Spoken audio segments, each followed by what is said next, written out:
Assalomu alaykum. Bugun siz bilan nega uxlashdan oldin to'yib ovqatlanmaslik kerakligi haqida gaplashamiz. Birinchisi, uyqudan oldin to'yib ovqatlanganingizda tananing butun diqqati ovqat hazm qilishga ketadi.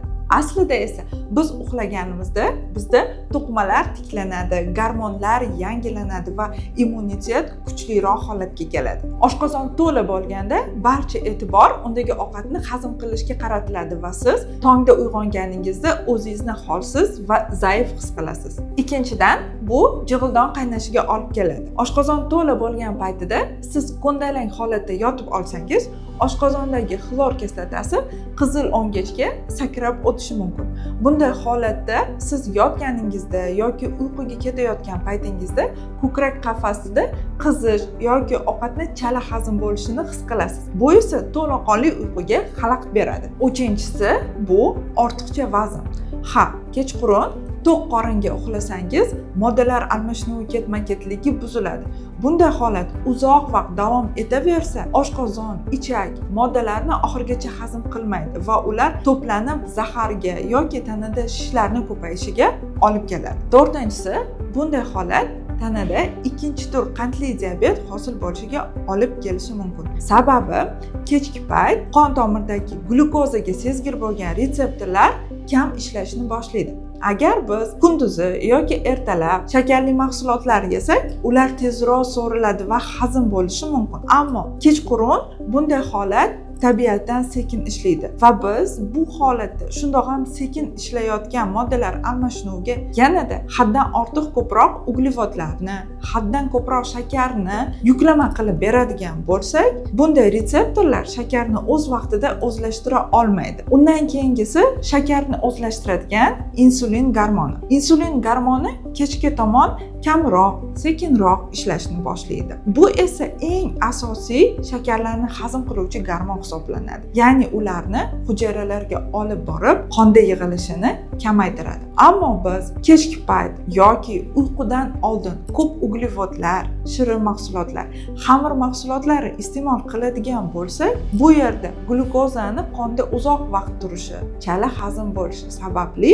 keyinchalik insulin tizimini yetishmasligi, insulin gormoni yetishmasligi oqibatida ko'p miqdorda qonda shakar yig'ilishi boshlaydi. Bu esa ikkinchi tur qandli diabet xavfini yanada oshirishi mumkin. Beshinchisi, uyqudan oldin ovqat yeganimizda ovqatimiz chala hazm bo'ladi. Sababi, biz uyquga ketishimizdan oldin oshqozon ichak tizimidagi mushaklar bo'shashib, ular ham dam olish holatiga o'tadi.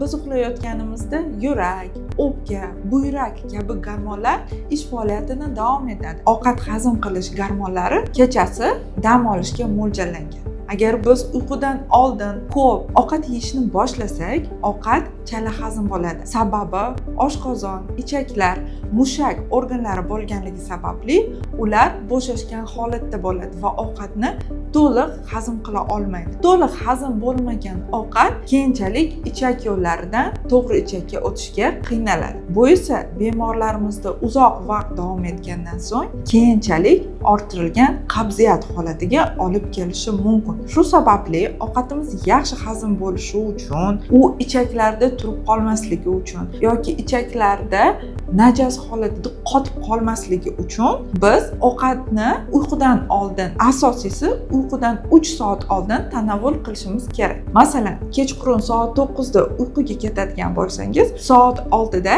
kechki taomlanishni bajarishingiz kerak. Yoki-da siz har kuni ish faoliyatingiz tufayli kun tartibingiz soat 12 da yakunlanib, kechki tungi 12 da uyquga ketadigan bo'lsangiz, oxirgi taom iste'molingiz soat 7-8 oralig'ida bo'lishi kerak. Shunda uyqu bilan taom hazm qilish orasida 3-4 soat vaqt bo'ladi va oshqozon, ichak tizimi o'z vazifasini to'liq bajara oladi. Oshqozondagi xlor kislotasi yetarli miqdorda chiqadi. Ichak shilliq qavatida hosil bo'ladigan fermentlar, unga oshqozon ostidan qo'yiladigan fermentlar ko'p miqdorda chiqadi va yegan ovqatimiz oxirgi molekulalargacha parchalanadi va u ichak devoridan qonga so'riladi, kerakli to'qima organlarga yetib boradi. Agar biz bunday holatni kechiktiraversak, tanamiz yukni his qiladi, oshqozon to'la bo'ladi, ichak chala hazm qilgan ovqat ovqatni o'zida saqlab qoladi va bunday holatlar keyinchalik surunkali nojo'ya holatlarga olib kelishi mumkin. Kechki ovqatni me'yorda iste'mol qiling va uyqudan 3-4 soat avval ovqatlanishga odatlaning. Agar sizda bu bo'yicha savollaringiz va muammolar bo'lsa, pastdagi raqamlarga murojaat qiling.